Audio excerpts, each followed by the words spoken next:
and welcome to NewsMakers 1490 WDAN. Linda Bolton in the studio this morning, and I got a group with me today. I do. I have some fine folks who are here.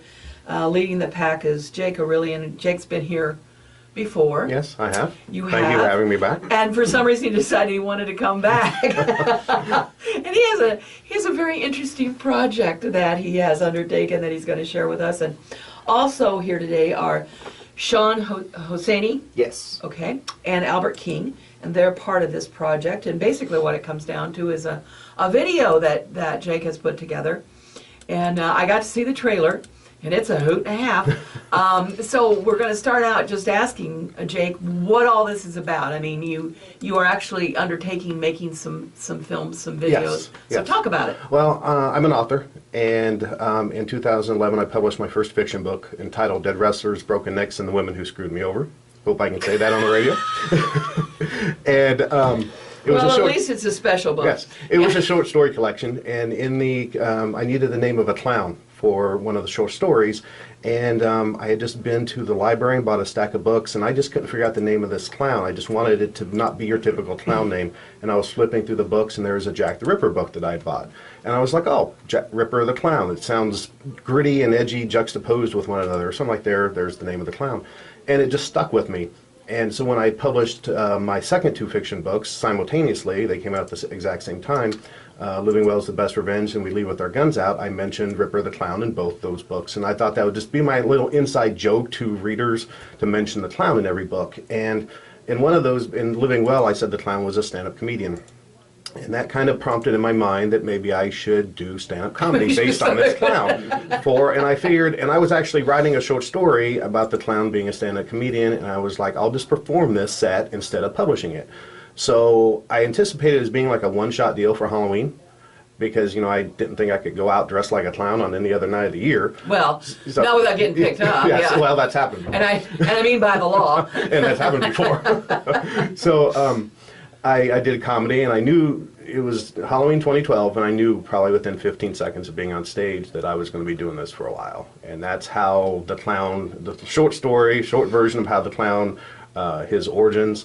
So that kind of evolved into obviously stand-up comedy, and then online videos, and then 3 Ripper the Clown novels, because if the clown was going to be the persona that I perform my material as, then I figured I should start writing books based around the clown. So I did a zombie comedy, a time travel comedy, and then an alien comedy, and then this past summer I published a children's book based on the alien novel. And so along all this, I mean, we did a commercial for Vintage Villains. To the best of my knowledge, it's still the #1 most seen commercial on WCIA. And along the way, we started, you know, making little funny videos and obviously doing comedy shows. So it evolved into a facet of things. And at a certain point, I had the idea of doing a horror comedy, because I had always heard numerous people tell me, you need to do a horror movie based on your clown.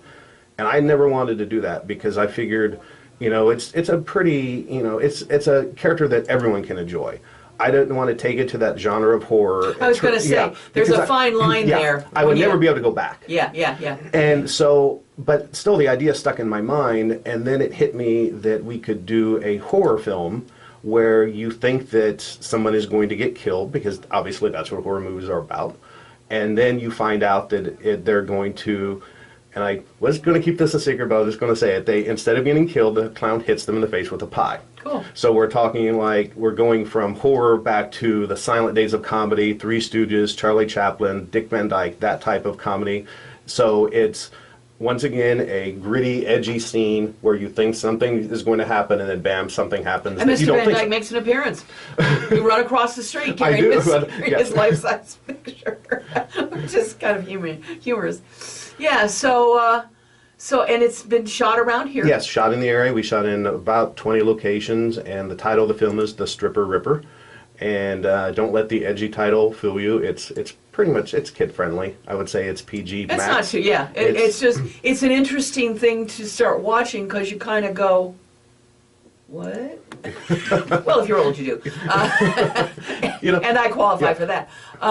But it's edgy, but it's not horrible. Yeah. So. As with all, you know, my book titles, I wanted the film to have a title that you remember. Yeah. And, well, you'll do that. Yep. with that. And So what are these guys? So Albert, how the heck did you get here? You just walking down the street and you came in to get warm?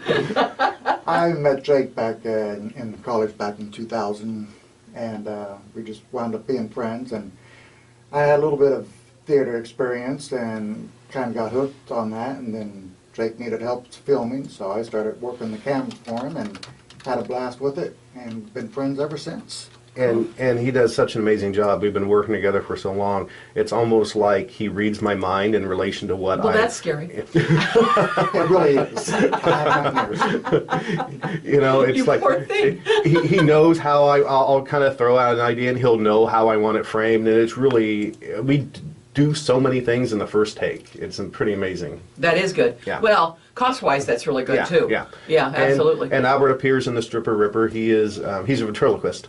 So him and his puppet and I were two of the false confessors. So we had a lot of fun with that scene where they were blaming each other for the for the pie attacks. Well, we're going to find out how Shawn fits into this whole thing when we come back from break on Newsmakers 1490 WDAN. Welcome back to Newsmakers 1490 WDAN. Linda Bolton in the studio this morning with Jake Aurelian, who has one of our new talents in the area, who is doing some edgy, different stuff. And Jake's been with us before because he did you were working on a farmer's market downtown. Saturday morning summer sounds. Yeah. And I'm assuming you're still working on that. Yeah, hopefully we'll be back next spring. Yeah. And he's one of those guys with a strange mind, but a lot of talent. And so he's created this Stripper Ripper video, which is going to be shown at Vintage Villains, Yes, right? December 16th. December 16th. At 8 p.m. Doors open at 7, and it's a free show. And that's downtown. And an all-ages show, yes, downtown. Yes, downtown. And you can can you tell them how to get to the trailer? Yes, you could just look up Stripper Ripper trailer on YouTube, or go to my YouTube channel. It's Ripper the Clown Show, one word. Yeah. And I did, because I knew they were coming on, and I wanted to see. It's a hoot. You got to have a sense of humor, and you got to not stay in the box. You got to be willing to get out of the box a little bit. But actually, it's cute, and it's all shot locally, so it's fun to see. You know, it's always fun to see your local hometown. Yeah. Also, here's Albert King and Shawn Hosseini, who is also, they are both also involved with the video. So, Shawn, what's your involvement? Well, okay. Did you need to do some research? I play a role in the film. I'm Dr. Pleasance, and I'm the guy that's hunting the notorious Stripper Ripper. Okay. Yeah. All right. Was that fun? Yeah, it was. It was a lot of fun. The movie spoofs Kolchak the Night Stalker. It spoofs Halloween, the original, The Town That Dreaded Sundown. So Shawn plays Dr. Pleasance, the Dr. Loomis role from Halloween, where the doctor is chasing Michael Myers down. So that's Shawn's role. So a lot of the film mirrors Kolchak and Town That Dreaded Sundown and Halloween, along with other films, Blues Brothers, Ghostbusters, Fear and Loathing in Las Vegas, Run Little Run. We threw in a lot of references. So again, December 16th. Yes. At Vintage Villains. Yes. Downtown Danville at 8 p.m. At 8 o'clock, Yes. and it's free. Yes. Go away. I mean, it's a hoot. It really is. And then you're going to make it available too for people to. Yeah, we'll put it on DVD. It'll be available that night for a nominal price, and then we'll probably also throw it on YouTube eventually. Okay. So talk to me for a minute about we're a community that has always been very, very strong in the arts, but as a rule, it's been the traditional arts, and we haven't had a lot of edgy stuff. Yeah. People get a little nervous over here when we get too edgy. We get a little shaky. But now that we've got younger folks coming in, like you and Jordan Cundiff and others, that have different ideas, new ideas, how is that for you? Has it been hard to get some respect and make some inroads, or what? It's a little both, honestly. But I have to say this community has really embraced my work, from Good. the books to the videos to the comedy.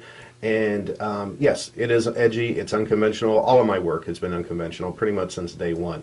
But the community has really embraced me, and I really feel blessed for that. And I really feel blessed that they have, brought me into the fold and have supported my work and encouraged my work, because that's really important. Because I know a lot of people who they don't have support and they don't have that encouragement, and it drags them down. Yeah. And there are just certain times in this past 5 years I've been doing the clown character that, and as an author too, where I have felt like I didn't have the support. But what I can say is that this area certainly has embraced what I've been doing, and I really appreciate. Does that surprise you? In a way, it does, because it is really, Isn't that interesting? it is a really. I think that's the the yin and yang of this community. It always supports the arts no matter what.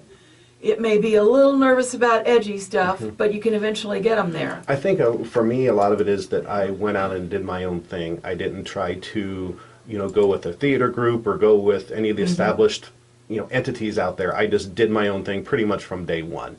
And it was kind of honestly like a pro wrestling type of mentality, where it's like, okay, I'm just going to bounce around from territory to territory and do my own thing and hope that somebody appreciates what I do. And so that's pretty much what I did. And I pretty much, I didn't really rely on any entity to help me. I just did it myself. And I think that might be because sometimes when you get into groups and cliques, they kind of drag you down. Yeah, there's all that turfy stuff. It just gets messy. It's the political scene. There's a lot of inbreeding. The political scene in comedy, it can be cutthroat, and the same thing I've heard in theater and music. And so I experienced some of that in peripheral scenes, but once I started kind of doing my own thing and going out there and just constantly trying to reinvent myself at the same time, that's when everyone seemed to embrace what I was doing. How does the creative process work for you in terms of, like, working with these two guys? Yeah. How do you figure out, what you want to do with Albert or what you want Albert to do with you, and same with Shawn? How does that all kind of work? Well, number one, they're both performers. I mean, Albert's a ventriloquist, and the community has really embraced him. And Shawn, he's a musician, superlative musician. He does a lot of comedy in his music.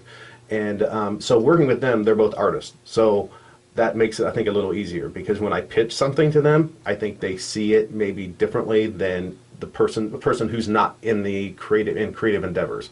A lot of people, several people actually told me when I was mentioned this film to them, they were like, do you really think, and it was a variation of the same thing. I had several people say this, do you really think that seeing someone get hit with a pie in the face numerous times will work? Do you think people want to see that? And I'm like, well, it's the same premise as a horror movie if you think about it. People getting killed in different scenarios over and over again, and you sit there and you watch that for 90 minutes, so why wouldn't you watch this? Because it's basically the same thing. It's just funny and not gruesome. So, Albert, how was it for you when he came to you with this concept? Did you get your head around it right away? Did you go, I was doubtful, like he said, same thing over and over again. After we got going and doing it, I had a total different view about that. It was so brilliantly done, and the style was just unique. You can't tell, but watch it. I love it. I love the finished product. That's cool. Shawn? I honestly, I don't give it much thought. He gives me an idea, and I go. Shawn just goes, okay, whatever. Yeah, I go with it because it's always fun, and it's worth it every time. Yeah. What about that? I mean, I think people that have never had the chance to work in the arts in any area, and we have so many in this community. It's just stunning to me, all the great talent that we have here. We even have a new teen theater group that's starting up, and they're going to be on the show later this month. I kind of feel bad when people don't understand how much fun it really is to work with talented, if not a little weird sometimes, but talented people, and see that energy. That's a pretty cool thing. We had so much fun. And I think the guys will agree, every time we filmed, regardless if the conditions were bad or we had some technical issue or whatever, we still had an amazing amount of fun. And there were some shoots where we were literally like having to hold back our laughs until we cut, and then we would just all erupt into a laugh and compose ourselves. Then we'd go back to filming again, and it was like that repeatedly. It was a really incredibly fun time for me to schedule these shoots and to meet up with these guys and to film. it was just really cathartic for me as a person to Sure. have that much fun doing something that I love. Yeah, and I should let you know that during the break, Mr. Pickett did come in to make sure he didn't end up on the cutting room floor. Yes, and Bill that Pickett. that he is actually there. So Bill Pickett makes a very brief cameo. He He's was walking feeling his better dog as now. we were filming a shot where the clown was leaving after getting pulled over by the police, which is a spoof of Fear and Loathing in Las Vegas, and a spoof of me really getting pulled over by the police twice while dressed like a clown. And Bill was walking That his had to be a dog. hoot. And the questions that the officer asks me, which is played by Chris Dungeon, he repeatedly asked me questions in the film. The 99% of those questions are the questions that the police asked me. Yeah, I can imagine. I really can. It would be interesting to pull you over dressed as a clown, and then try to understand what the heck you're doing. So I can kind of see how that's going on. When we come back, we got to go to break. But when we come back, I want to talk a little bit about what you're looking at down the road, what you have planned, and what you're going to do this summer, and what's going on. So we will do that in just a moment on Newsmakers 1490 WDAN. 1490 WDAN. Linda Bolton in the studio this morning with Jake Aurelian, who has created the Stripper Ripper video, which will be on display for you for free at Vintage Villains in downtown Danville on December 16th. Jake's a cool guy with a lot of talent, a little strange, but but you can go online and see the trailer. It's really kind of amusing. It's fun. It's fun to see all the local scenes. Yes, yes. Also, here are Albert King and Shawn Hosseini, who are also involved with this production. You wanted to mention a couple of folks. There are over 40 people in the film. And we're not going to mention I can't mention all the names, obviously, but So I won't let him. a few people of note. John Borowski, he's an author and a filmmaker, and he was actually in American Ripper that was on History Channel. So he filmed a scene with us. Philo Barnhart, he's a former Disney animator. He animated for Don Bluth as well. I mean, he did so much. The Smurfs, Dragon's Lair, Secret and Little Mermaid. He also did voiceover work for a lot of the Don Bluth and Disney films. And so I wanted him in the film, so we did a voiceover scene together. So it was really cool for me to be able to do a scene with Philo. And we have Richie Berner, who he's been in, he had a national TV commercial for anti-smoking, and he was recently in Chicago Fire. Wow. So lots of people, including these folks that are here in the studio with me. And again, December 16th, 8 o'clock, Vintage Villains in downtown Danville, free. And seriously, go look up Stripper Ripper online and take a look at the trailer. It's cute. Again, we got to get out of this habit of thinking we have to live right inside those four walls of the box. Yes. Try new things and different things. And so I applaud all of you for being willing to take on this challenge of doing things that are different and odd and edgy and whatever. It's part of the arts Yes. in this community that I truly love. So what do you got ahead for you, Jake? Right now I think that we just want to get through the screening and focus on that, and then after that point probably start thinking about a sequel, because there were a lot of scenes that we didn't film that I wanted to film. A lot of ideas that I had that never took place. I actually had one idea where I was thinking that it would be fun to have like a huge police lineup of all these clowns and mimes, but logistically everything would just be impossible. Well, that would be a little tricky. Yeah, it was, but so I had many ideas that just didn't come to fruition that I'd like to maybe put into a sequel if possible. And we did a lot of scenes in this film. The traditional horror movie always seems to have the same type of scenes in it. Girls running in the woods. We did that. Horror movie always has girl ducking away from a tree and a knife getting in the tree. Well, we did that, but we do a pie. And Carla Cahill, she owns Cafe 13. I actually knocked her down doing that scene. So you'll see that in the film. The monster in the horror movie always walks away. And there's blood all over him, he doesn't slip or fall. Well, we did that because, hitting with a pie, there's pie filling on the floor, so you're going to fall, slip on the pie filling. Monster, the villain always growls, and we do that too, but we explain, oh, well, he just had to cough. So we took a lot of the elements from the horror movies and twisted them into something comedic and explained them in a comedic way. Are you going to look to do some more things this summer with Downtown Market? Oh, most definitely. Most definitely. We had a great time. Shawn was one of our performers. Albert was one of our performers. And, the reaction that I've had, again, it's one of those things where you mentioned earlier about was the community supportive or not. Majority of the community was supportive of that. Again, it was kind of an unconventional thing to do to start a renegade, quote unquote, market. Renegade farmers market. Which is how it was referred to many times. Sure it was. And but to do that, it was embraced. Yeah. So that's something that. Well, and again, that's again, people will tend to look at our community, at the Vermilion County community, as being kind of straight-laced and farm community and traditional values, and that's all true, and it's fine. But we have such an arts community that's so diverse, and becoming more so again as young people come back to the area to settle down, or new ones come in, that bring their talent and their look at the world that's a little bit different or a little bit edgier. And then that begins to change kind of the face of some stuff. And I think it's kind of cool and exciting. Yes. And while I'm thinking about it, I want to thank Shawn and Albert, because without them, this film wouldn't have happened, because they were extremely dedicated. Literally, like, I think, Albert, you were at probably 99% of the shoots that we did. Yeah. Unless I was filming, Albert was there. And there were a couple instances where I was filming. Shawn, you were there pretty much every shoot. Even if you weren't on camera, you were still there to help. And it wouldn't have got done without them. I mean, Albert was the guy bringing all the towels and the water for when people got hit with a pie to have a quick somebody's clean got to do up. that. And it was a real. I just felt such a sense of community amongst us in doing this. It felt good to have that type of support every single time we shot. And if a little problem arose, we would all talk about how we could fix it.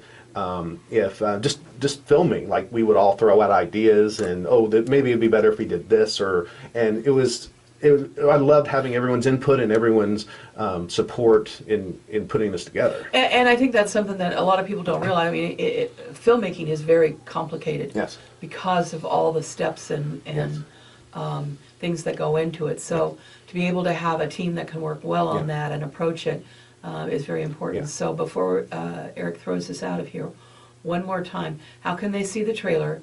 How can they see the video? Go to YouTube. You could look up Stripper Ripper trailer. You could go on Facebook, look up Stripper Ripper screening at Vintage Villains. The trailer, I'll put the trailer on the event page probably later tonight.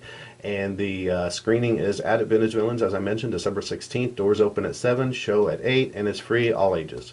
Absolutely, and it's a clown, and it's a little scary, but not too horrible. A lot more horrible things out there. Thank you guys very much for being here. Thank you, Jake, for what you're bringing to the community and what you're doing. Well, thank you so much for having us. Have a safe weekend. Join me on Tuesday. We'll have folks here from the VA, and we'll be talking to them on NewsMakers 1490 WDAN.